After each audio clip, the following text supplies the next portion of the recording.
Just by way of brief introduction, my name's Ethan. I am your host for today's webinar. Without further ado, I'm going to introduce our fantastic panel. So if I could get both of these ladies onto the screen. Fantastic. Good to see you both. Letty, thank you for joining us today. We're really excited to hear from you. Just by way of brief introduction for Letty, since 2024, Letty's been a tax and super advisor at the IPA, where she represents interests of members to the ATO and government through written submissions and also stakeholder forum participation.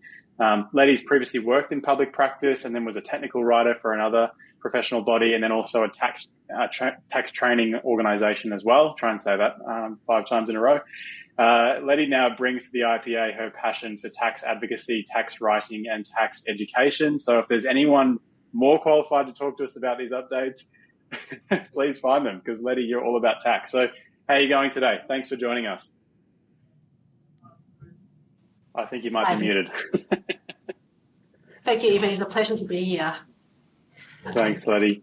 And Rebecca, thank you for joining us. You've joined quite a few Ignition webinars over the last couple of years. Really excited to hear from you, as well as a multi-award winning fellow chartered accountant who's been working in public practice for over 20 years now.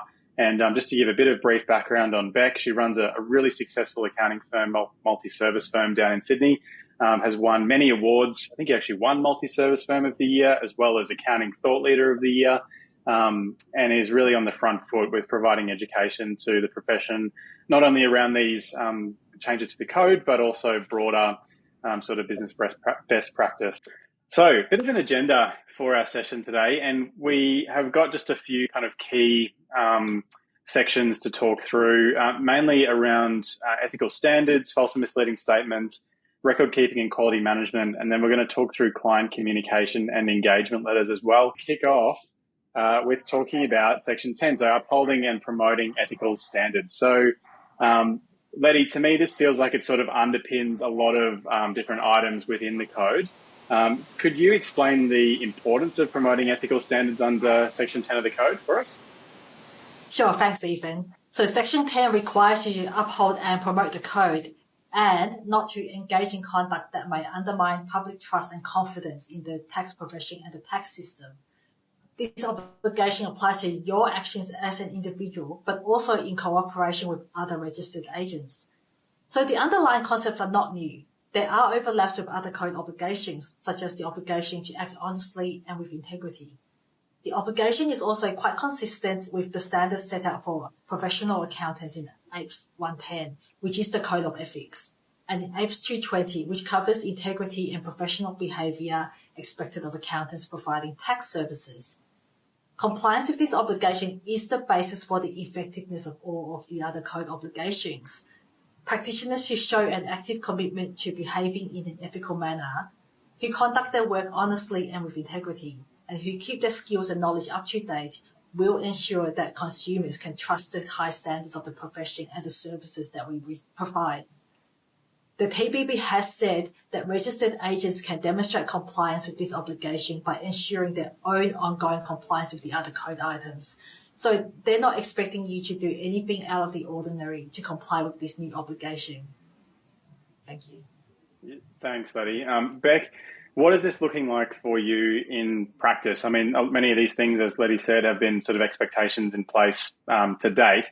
Is there anything that you're changing or anything practically you guys are doing in relation to the changes for Section 10? No, look, there's nothing really huge that we need to change here. And like Letty said, a big part of actually complying with this portion is making sure that we comply with the other changes in an appropriate time frame. So they're the biggest things we're doing. We're getting ready for the other section changes and making sure that we have our systems ready to go. But at its core, when we're talking about upholding and promoting ethical standards, and I like my role in this panel because I'm more of the opinion giver here, it just feels like us as accountants are being punished for some bad eggs that are out there. It's not really attacking the majority of us. Most of us are out here doing the right thing. And so long as we continue to comply, continue to, work in the best interests of our clients and don't do anything to damage the reputation of the industry, which we don't really as a larger group, I think we're good here.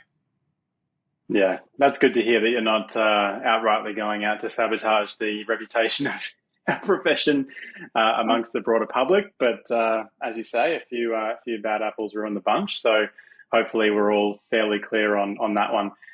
Perhaps another change, though, which has been a little more divisive might be the wrong word, but has caused a fair few questions, is around Section 15, and that's sort of addressing the false and misleading statements component. So originally, Section 15 was requiring tax agents to report to the ATO with statements which they reasonably believe to be false, incorrect, or misleading in a material matter. There was a bit of back and forth from the professional bodies around sort of removing some of these dob-in provisions, but it seemed like the government was pretty hard on keeping those in place. So, Letty, would love to spend a bit of time on this and I guess hear your take on what qualifies as a materially false or misleading statement under Section 15. If you have any examples of, particular risks or common risks that you're seeing from within your members there, would love to hear some of those as well. So working out whether a statement is materially false or misleading is really important because you may be required to take further actions. But unfortunately for us, the term materially false or misleading is not actually defined in the law. So we have to look at the TPB guidance for an idea of how they will administer it and how they define these terms. Now, from what we've read, a statement is false if it is contrary to fact or wrong. A statement may be false because of what's included in the statement, such as overclaiming a deduction. But also don't forget that a statement could also be false because of what's been omitted from the statement, such as if you don't disclose an amount of assessable income in your tax return. A statement is misleading if it creates a false impression. This may be because it is uninformative, unclear, or deceptive. One example I can think of is, the company tax return form, you have to tick whether you're an SBE. So if you tick that but you're not really, are you just trying to claim the concessions that you're not entitled to? Remember that statement has to be made for this obligation to have effect. A statement like a tax return or an activity statement. So what's in and what's not in those statements can be captured within this obligation. However, one thing to note is that if a business doesn't pay their super or the SG on time, there's no actual statement made. Because you don't make a statement when you pay SG or don't pay SG. So there's no actual statement made until perhaps later on you lodge an SGC statement or you give some other type of statement to the ATO when they audit you or something. So critically, number one, has a statement been made? Number two, is something within that statement false or misleading? But to me, the more difficult question is, what is material? What do we mean by material? For our purposes, the statement is material where it is significant, not merely trivial or inconsequential. There are no bright line tests. There's no dollar amount or percentage for you to look for. The TPB just refers to the reasonable person test. That is, whether a reasonable person having the knowledge, skill, and experience of a registered agent would expect the misstatement to be of substantial import, effect, or consequence to the outcome. So in other words, the agent is required to exercise their own professional judgment. Now, this can be really hard. For example, if an agent has overclaimed a work-related deduction based on the client's instructions, is that material? How do we answer that? Well, is it $50, $5, $5,000? What's the taxpayer's marginal tax rate? What's the actual tax liability affected? Is it just an innocent one-off misunderstanding of the deduction rules? Or does the client or the agent overclaim this deduction year after year? So all of those factors could perhaps come into play when you're looking at whether this is material. The TPB has said that it does not consider an incorrect business industry code to be material. But we can't take that to mean that any disclosure that's not a number taken into account in calculating income or deductions also can't be material. Some incorrect disclosures that aren't directly forming part of taxable income may still have the potential to be materially misleading. I gave the example before of, did you tick on the form that you're an SBE when you're really not? You can look at how expenses are categorized. For example, are you calling something contracted payments instead of salaries and wages or something like that? CGT exemptions disclosures, are you purporting that you're eligible for certain rollovers and exemptions? trading stock disclosures, as we know, in calculating your final tax liability, how you value your trading stock and the decisions that you make there have an impact. So it is important to note that materiality is also not based on the person's intention. There is no requirement that there must be a purpose to mislead or to falsify. So it can just arise from a mere mistake or carelessness. Also, materiality is not affected by subsequent events. It's based on the facts that exist at the time of making that statement. Thank you. Thanks, Letty. That seems like there's a lot of grey is what I'm getting from that, and down to an individual's judgment as to what is constituted as being material or not. Beck, thinking about this in your practice, what are some of the steps that you're putting in place or that you'd recommend practitioners put in place to correct some of these false statements? Do you think are there any like major areas of risk in your experience, and what might be some of the consequences here of not complying with this, as ambiguous as it is? Oh, you're muted. always happens to one. Rookie mistake. You'd think I would have learned by now. So I think when we're looking at this, a lot of it comes down to the education of our teams, doesn't it? So they're the ones at the front line who are digging into our client accounts, particularly if you're now only in a supervisory position. You might not actually see a lot of the hands-on transactions that are occurring in your client's accounts or get in deep enough. So making sure that everybody at every layer of your organization understands this rule, so that if they note something, they know how to float that up to a manager to then troubleshoot. And that's the practical approach that we'll take with anything that we are concerned about in here at Business Depot. We'll discuss it as a group. And we'll make sure that we're ticking off really the 3 critical items, because there's 3 things that need to occur, and they all need to occur before we have to report. First of all, we need to be able to prove or really know that there was an intentional false misleading statement, not that it was accidental, but the client or whoever it is really going out of their way to make this misstatement. That, like Letty said and gave great examples, that it is a material misstatement, and that is where we need to have probably some personal judgment come in, and where discussing with your peers will be helpful there to ascertain that, and whether or not there's significant harm to others. You also do not need to report if there is going to be significant personal risk to yourself, which hopefully that would never occur in our industry, but things happen sometimes. So unless you're hitting all of those items when you're addressing a misstatement, the need to report may not actually exist. And in your experience, Beck, would just looking back over your career in public practice, is this something that you think is going to come up regularly for yourself and your peers, or is this more of a hopefully once in 100 years sort of situation? Look, I look back over the last 20 plus years of my career, and I can't think of more circumstances than, like, on one hand, where it would have been to such a level of dishonesty and misstatement that I would need to report it. And we do have the advantage here in the way that we operate. Anyone we've come across in that regards, we won't work with anyway. So I think in reality, I'd hope a lot of our practitioners nowadays just won't work with these sorts of clients, so should not be in those circumstances in the first place. Maybe that's a good point just to ask another question on. I don't feel that a lot of practitioners, they might not have the rigor that you might have around vetting clients and in your onboarding process in that regard. So is that something that you're quite clear on up front? Like, how diligent are you with looking at the history of the client and sort of identifying those risky ones before engagement? We do a huge due diligence process before we engage with a client. So it's not just looking at last year's financials. We want access to what's occurring currently. We make sure that we're doing background checks and identifying properly the directors and shareholders and making sure that we understand who they are, what their business is. We'll assess multiple years of prior lodgements. If they have internal bookkeepers or other finance support, getting to know them and understand them. It's quite a decent interview process.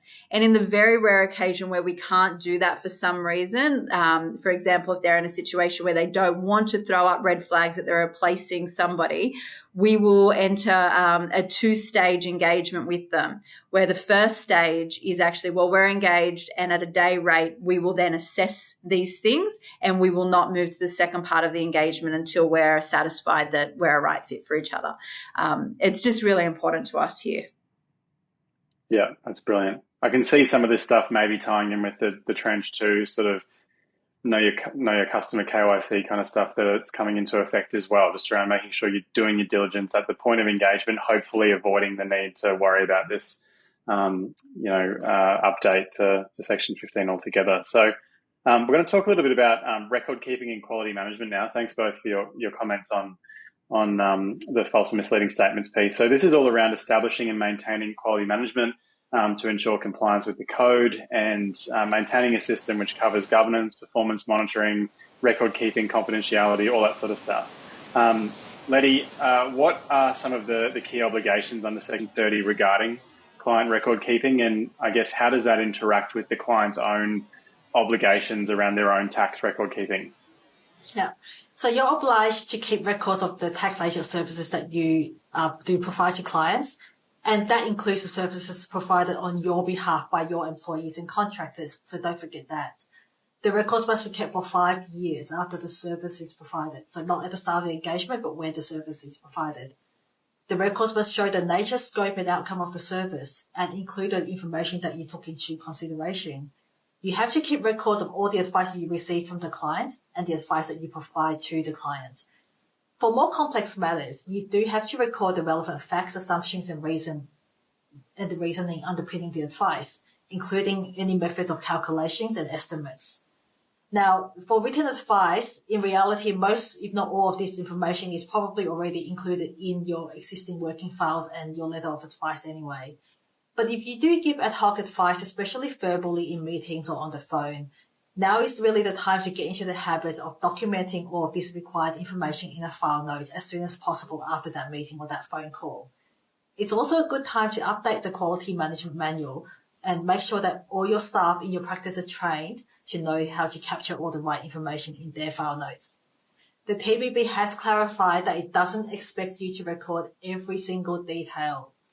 So again, you have to use your professional judgment to decide what's relevant. It is also acceptable for you to keep one set of records that supports more than one service provided, so you don't have to double up on the record keeping where one record will suffice. Now, APES 220 already requires a professional accountant to prepare working papers that appropriately document work performed. So there is extra guidance there, and it also shows that this is not a completely brand new obligation. There is already a lot of overlap with existing obligations in our industry. Now, finally, this obligation doesn't affect the client's own obligations under the tax law to keep their own records. They can't rely on your record-keeping obligation to meet their record-keeping obligations. Brilliant. Yeah, that's helpful. 220 is a really helpful standard. We've talked about it on several webinars in the past. And again, something just in my experience working with many firms, they often don't have a documentation, just to your first point, Letty, around the services that they're providing and the scope of what that agreement looks like with the client. So I think that's something that we should all be considering. It'd be great just to hear from you around sections 35 to 40 around supervision and competency of services.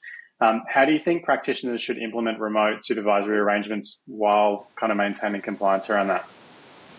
So the rule is that you must ensure that there's adequate supervision given to anyone providing tax agent services on your behalf, and that they do have the relevant skills to provide the services competently. And again, that also goes to your employees and your contractors. You are responsible for the level of the services that they provide as well. Now, today we're going to focus on supervisory arrangements for remote workers. As we all know, remote working is really a way of life these days in our industry. Now, there's nothing like direct communication, but it is more logistically difficult when people work remotely and flexibly. you do lose the ability to just pop over to each other's desk for 5 minutes and look at the screen together. So regular scheduled check-ins are really important. Apart from your formal team meetings, don't forget having to have one-on-one catch-ups. It could be informal, it could just go for 10 minutes, but it can help you to identify competence or other quality management problems early on before they get into the client work. Instant messaging apps like Slack or Teams are also great for sorting out these sorts of random issues. And these sorts of catch-ups are where you can make sure that your staff are appropriately documenting the discussions with their clients, the advice they're giving them, and so forth as well. You, of course, also do need more structured and formal processes. These could include a formal process for reviewing work, making sure everyone knows at what stage reviews take place, who's doing what. If a process is documented in detail in your quality management system, then it is much less likely that something will slip through the cracks. And in the past, it was common to use hard copy engagement planning and sign-off sheets at the front of every folder. But with remote working, you can instead use online project planners that are updated in real time so that you have visibility over what everyone in your team is doing on any given day. But you do still need a sign-off process at the end. You also need to be really clear as to the scope of what people can do when they're not physically with you in the office. For example, can a junior staff member answer client emails without review? Can they give advice without going through you first? Or does it depend on the nature of the email or the advice? In terms of competence, apart from having your formal training sessions once a month or whatever it is, also check what specific resources individuals might need. Perhaps a subscription to digital tax commentary or tax news might help them, or a training session for a very specific topic. Real-time feedback is also really helpful, and we all know that that's much better than waiting for the next annual review to find out that you did something wrong 6 months ago. The TBB doesn't expect that everyone who works for you is trained in every single topic. Now, if you never do transfer pricing work in your practice, then you don't need to have staff who are experts in that. The TBB just expects people to be appropriately skilled for the work that they are actually doing. Another aspect of remote working is outsourcing and offshoring. Ultimately, the key message is that you can delegate the work, you can pay in other entities to do it, but you can't delegate the responsibility. Are the providers a registered tax agent themselves? Is there on-site supervision and review? Do they have a robust quality management system you can trust?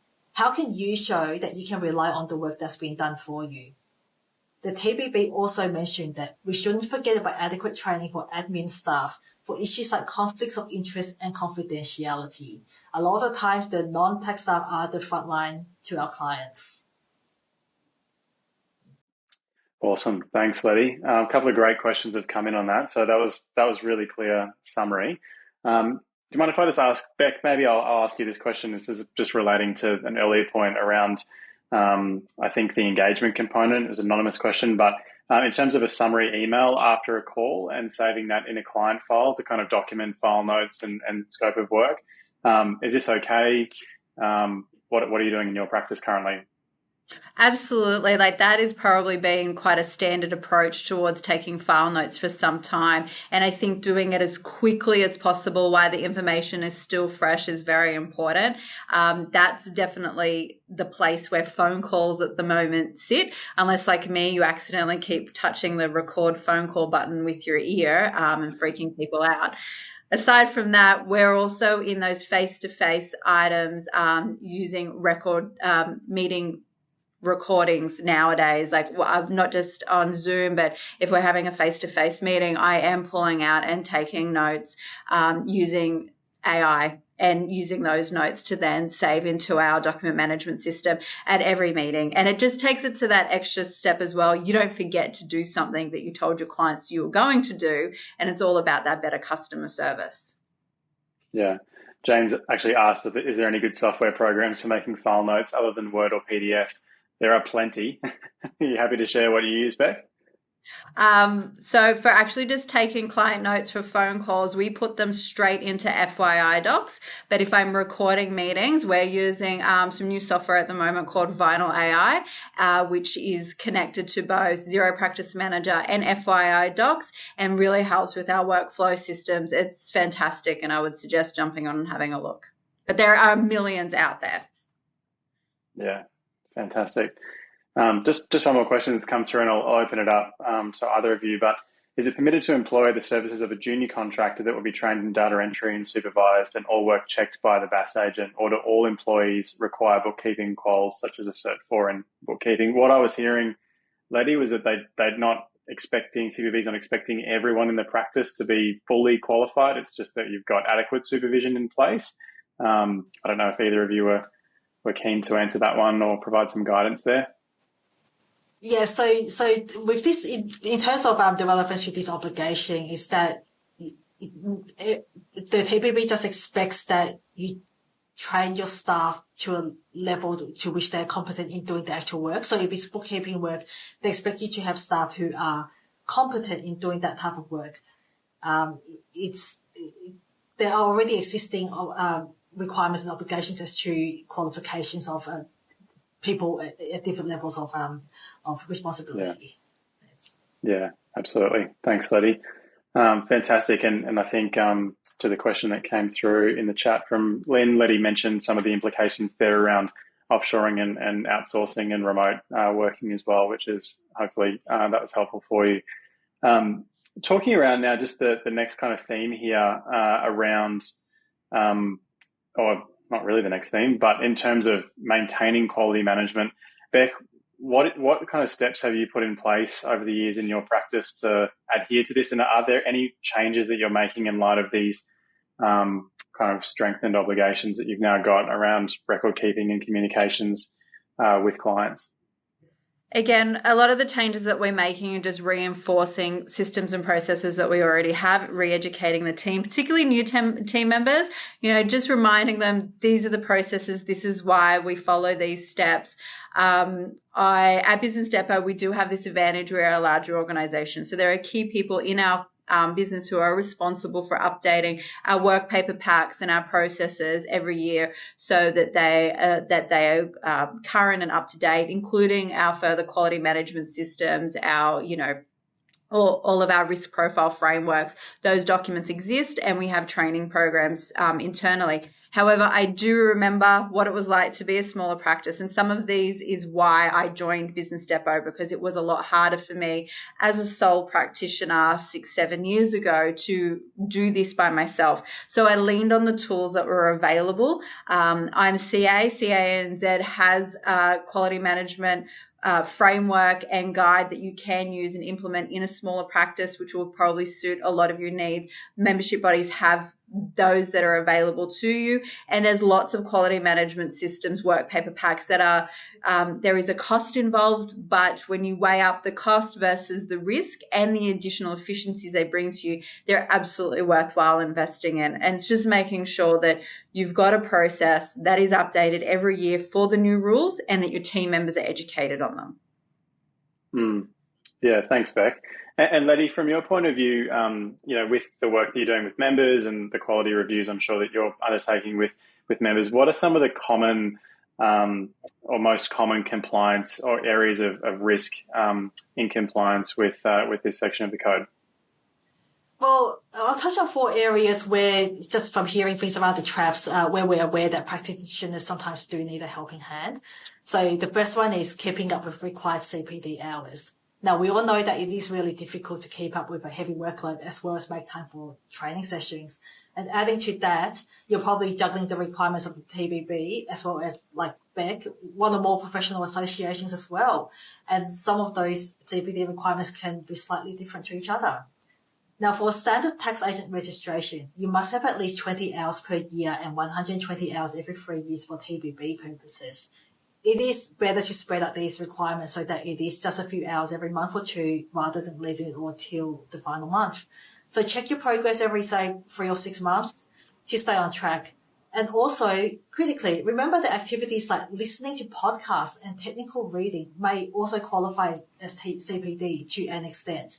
This could save you a lot of time and allow you to multitask. You can listen to podcasts while you're driving or on the train, and technical reading, well, maybe you're doing it for a client project anyway. And number 2, another issue is maintaining an adequate quality management manual. IPA members have access to our updated templates, which are compliant with TASA and APES 110 on the member portal. Now is a really good time to update your existing manual. You can use our templates to help you with that, to accommodate the new obligations. But remember that the manual can't just be sitting there gathering dust. It needs to actually be used by your staff and updated for significant changes in your practice. Now, another area is having adequate professional insurance coverage. Insurance is something that we pay in all areas of our life and forget about it until the next year. The TBB's minimum coverage requirements depends on your turnover. Now, business growth is really something to be celebrated, but when you do jump into the next turnover bracket, make sure you also increase your coverage. And finally, dealing appropriately with conflict of interest situations. Amongst other things, there needs to be a robust process for assessing new clients, onboarding new employees, and deciding how to allocate staff to different engagements so that you don't have these conflict of interest issues.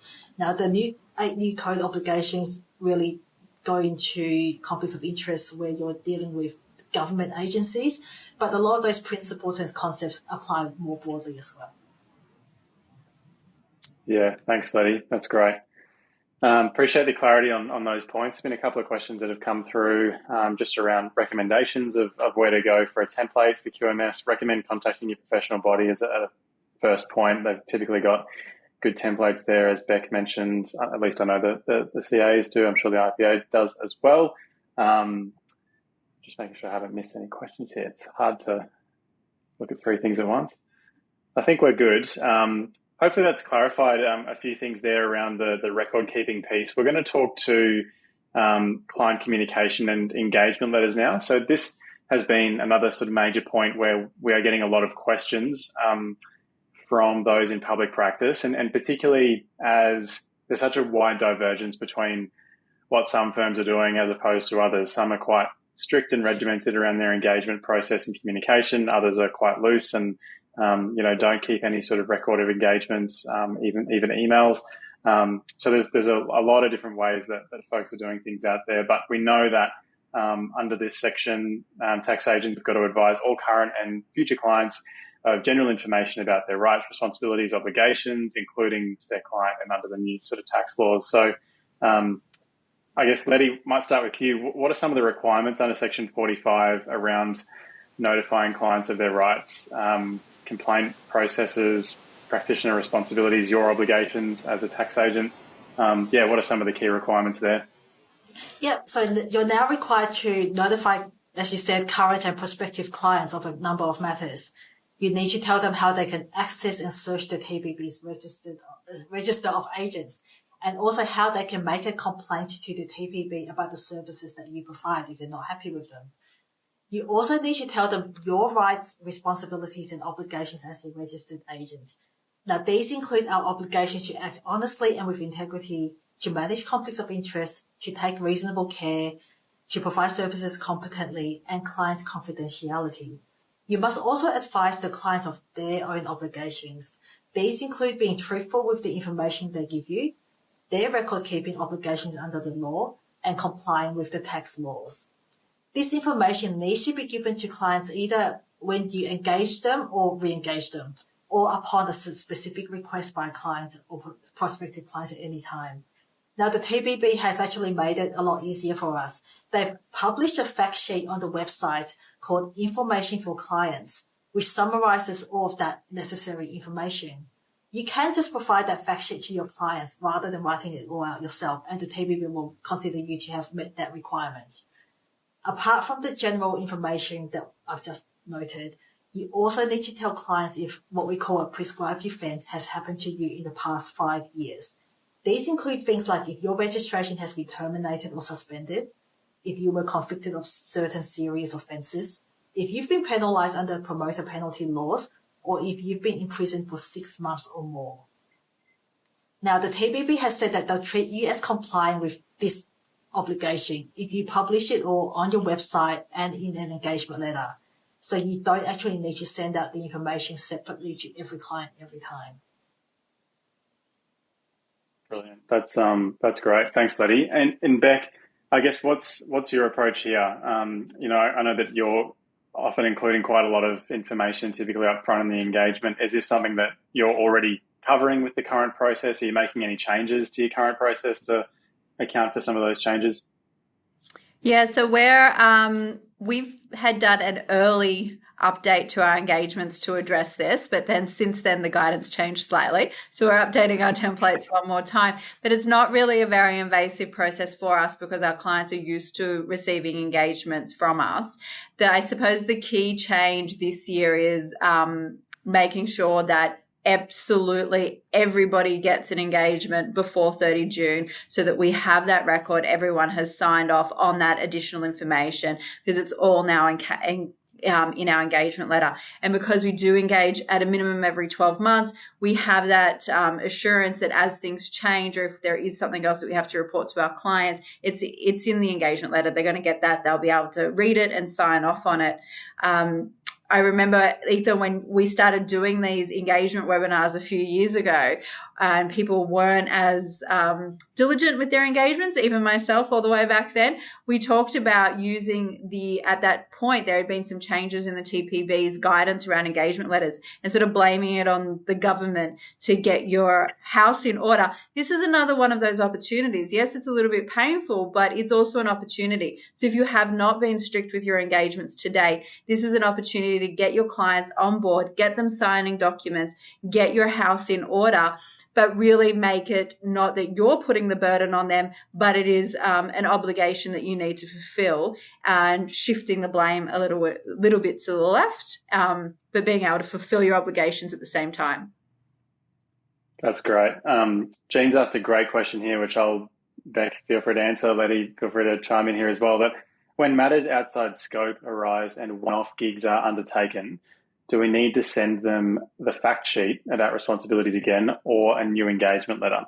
These out-of-scope jobs are often small. It's a really common question that we get all the time. Beck, did you want to have a crack first?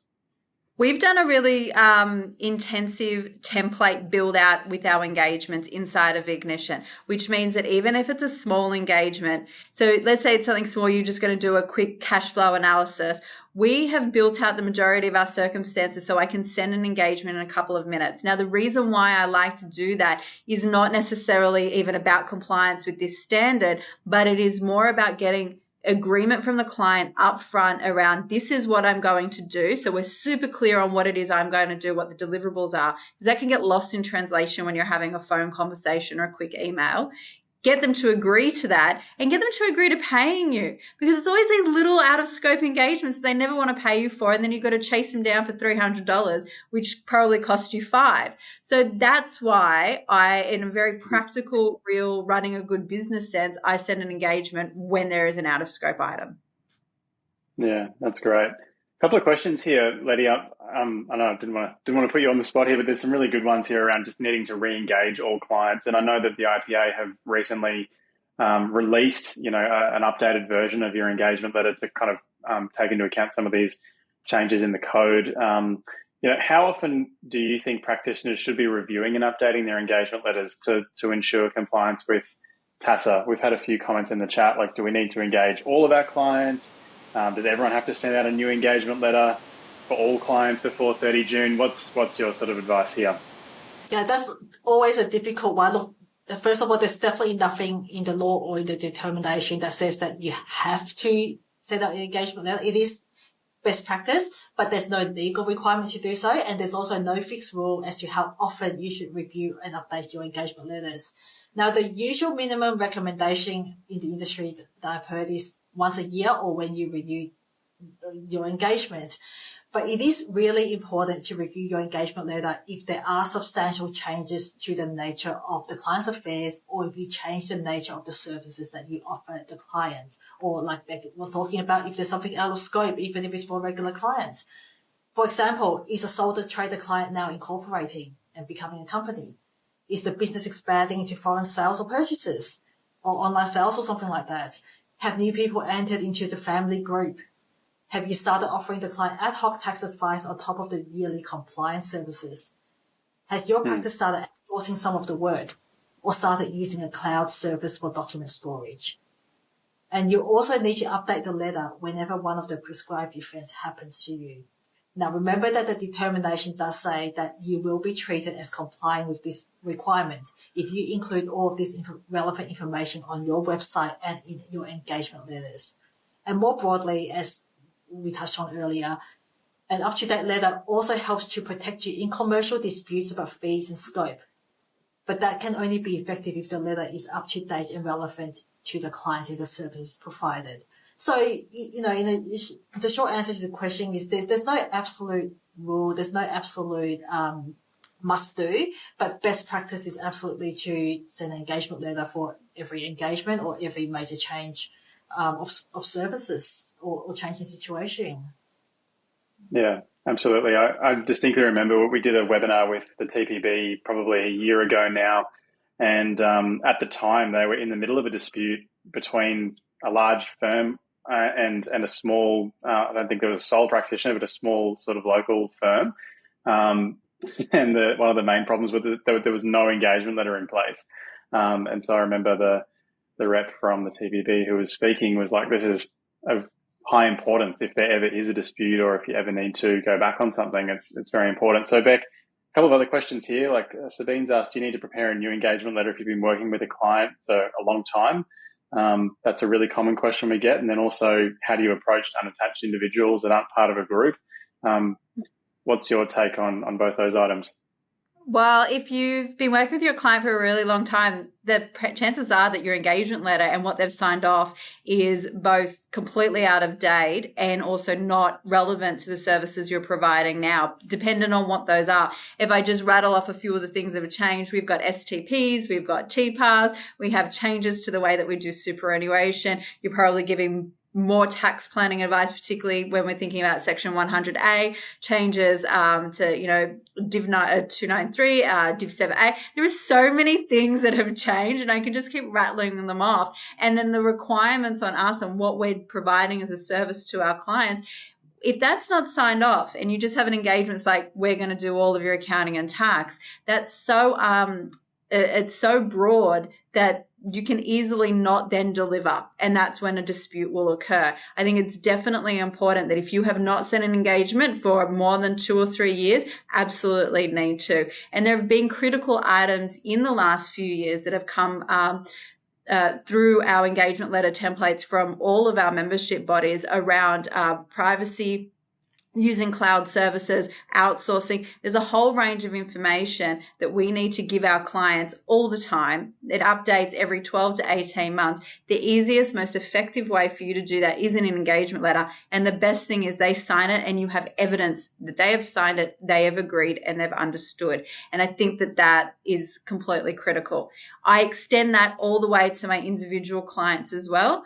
And if you look at the Tax Practitioner Board's practice note around engagement letters, it actually says in there that they would prefer engagements that are an engagement for each entity and each individual client. So even in a client group, and I know this can be onerous to do every year, but at least once in a while, every company gets its own engagement letter. Every director, every shareholder, a mum should not be signing off the engagement letter for her kids.